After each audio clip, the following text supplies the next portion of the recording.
Charismatic actress and singer Annette Funicello was an incredible phenomenon in the 1950s and 1960s, yet there are things her fans may not know about her. This is the untold truth of Annette Funicello. Annette Funicello was only 12 years old when she was offered a chance to be a part of Disney's children's TV show, The Mickey Mouse Club. In fact, she was chosen by Walt Disney himself out of 200 kids at the audition. Born in Utica, New York, Funicello moved with her family to California before she became part of the iconic show in 1955. Annette was easy to like and appealed to all kinds of viewers with her charm and fun persona. Her former co-star Frankie Avalon, who she worked with later in her career, described Annette well when he said, "She had a heart and a soul and a feeling about her that everybody just connected to, male or female, without being pretentious in any way." It's undeniable that Annette Funicello's image was largely connected to her role in the Mickey Mouse Club. But guess what? Her family wasn't particularly keen on the opportunity in the beginning. In her autobiography, A Dream is a Wish Your Heart Makes, My Story, Annette revealed that her family wasn't familiar with the hype behind the Mouseketeers, as the kids on the show were called. In fact, her mom was confused and equated the show's title with the Three Musketeers. For this reason, Annette's mom wondered why the producers of the Mickey Mouse Club wanted a 12-year-old on their show. Funicello minced no words when she stated that the goofy-looking Mickey Mouse ears became a huge part of her history, explaining, "I've said countless times I owe everything to those ears, and I mean it." She added that she really didn't know that those ears would be the reason for her to connect with countless kids in different parts of the world. Annette Funicello quickly became a crowd favorite during her time as a Mouseketeer. Her on-screen popularity also helped her bag her own series in 1958, titled Annette. It had a total of 19 episodes, and Funicello played the role of a charming orphan girl who moves to the city from the country. Reflecting on her show, Funicello wrote in her autobiography, "Life wasn't easy for the show's lead character Annette McLeod, and I think that was one of the reasons viewers responded so enthusiastically to the series." She added that it may seem unbelievable, but the show displayed an immense depth and meaning.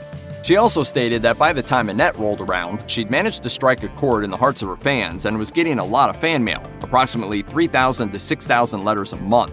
Annette would later confess, "No one was more surprised than I, and I learned later some of the studio people, who in the beginning were quite certain that another of the girl Mouseketeers would be the show's star. However, by that time, it was abundantly clear that Annette was a huge fan favorite who had a loyal fan following." In 1959, Annette made her film debut with Disney's The Shaggy Dog, which was a commercial hit for the studio. In her autobiography, Annette detailed how Disney made the bold move of making the movie in black and white so that the film's supernatural aspects wouldn't scare the audience. "Oh boy, how'd you get in here?" "What do you mean I get here? I live here." She also wrote this about the film. Despite its far-fetched premise and a lukewarm critical response, The Shaggy Dog became a very popular and commercially successful film, paving the way for later Fred MacMurray vehicles. The actress added that she found it a lot of fun to be associated with her first feature film, even though her part in it was by no means groundbreaking. Singer and songwriter Paul Anka was quite taken with Annette Funicello, and he didn't exactly keep it a secret. Turns out she felt the same way about him, writing, "As Paul wrote it in his hit song about us, Puppy Love, just because we were 17 didn't mean that for us our love wasn't real." However, the two couldn't actually find time for each other as they were occupied with work. When Funicello did reveal how she felt, Anka simply asked her, quote, "What script did you get that from?" And yet, it is undeniable that the two had a history and absolutely courted each other. When NPR asked Funicello about it years later, she explained that the pair once had a conversation about their relationship. Anka told her that it was a pity that everyone referred to their romance as puppy love and didn't understand how deeply the two felt for one another. Anka was then inspired to write the song that ended up becoming a popular hit. Anka remembered the actress after she passed away, saying, "Annette was a star from the time she was 12 years old, and I met her shortly after. In addition to her talent, she was self-possessed, determined, had incredible integrity, and was loved by everyone." According to the New York Times, Walt Disney was approached by people from American International Pictures to get Annette Funicello to be a part of a beach film.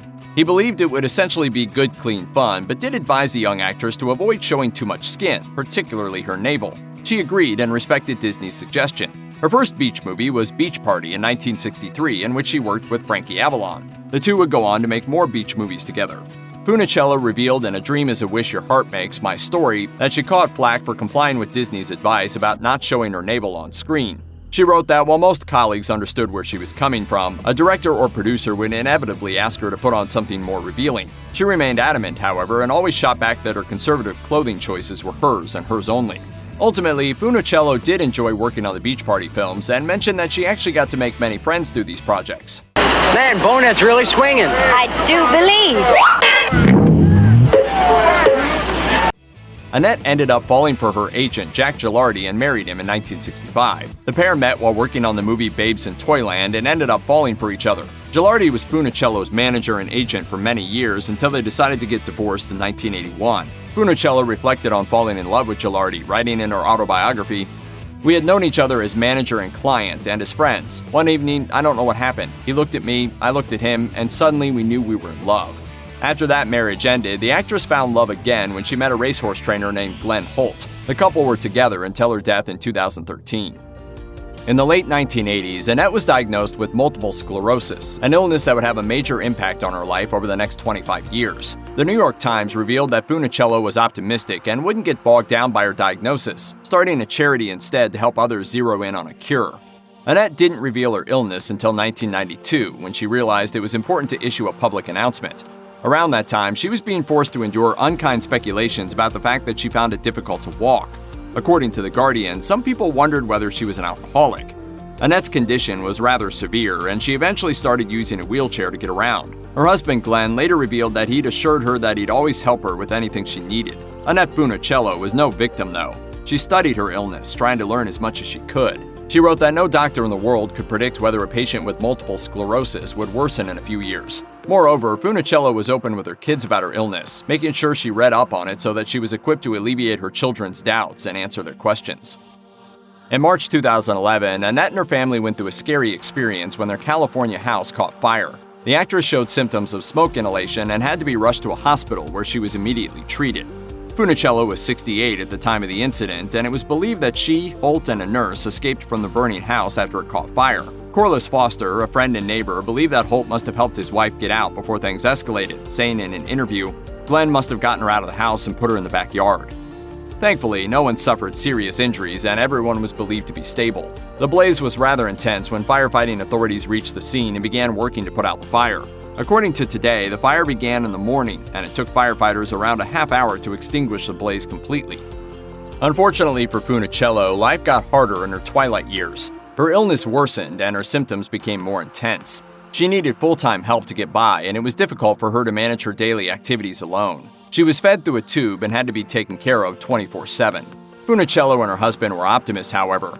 Glenn Holt always believed that he'd see his wife get better one day and also fought to get her access to experimental treatment options to reduce the severity of her symptoms. Working against Annette, however, was the fact that her diagnosis came at a time when not much was known about her illness. This made it harder to stop the disease from progressing as much as it did over the years. Videos taken in her later years show the actress struggling to move. It is believed that her cognitive functions probably remained unaffected, even as she fought to move and express herself. Dr. Rock Heyman, director of the Pittsburgh Institute for MS Care and Research at the University of Pittsburgh Medical Center, stated that he had witnessed many patients with the illness remain intellectually unaffected. As Dr. Heyman explained in an interview, "I have seen patients who are unable to move their arms or legs that are still intellectually active." When Annette Funicello passed away in April 2013 at the age of 70, her death was mourned by many across the world who remembered her for the unique person she was. Her devastated children released a statement which said, "We are so sorry to lose Mother. She is no longer suffering anymore and is now dancing in heaven. We love and will miss her terribly." Disney's chairman Bob Iger also paid a tribute to the actress and said that she'll forever be a huge part of the Disney family.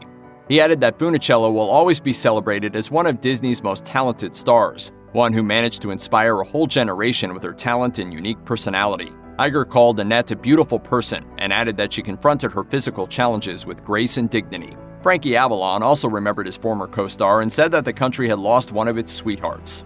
Avalon went on to say that he felt lucky to have been friends with the actress and to have worked with her on so many projects. I just pray for her every day, and I'm sure millions of people will do the same thing.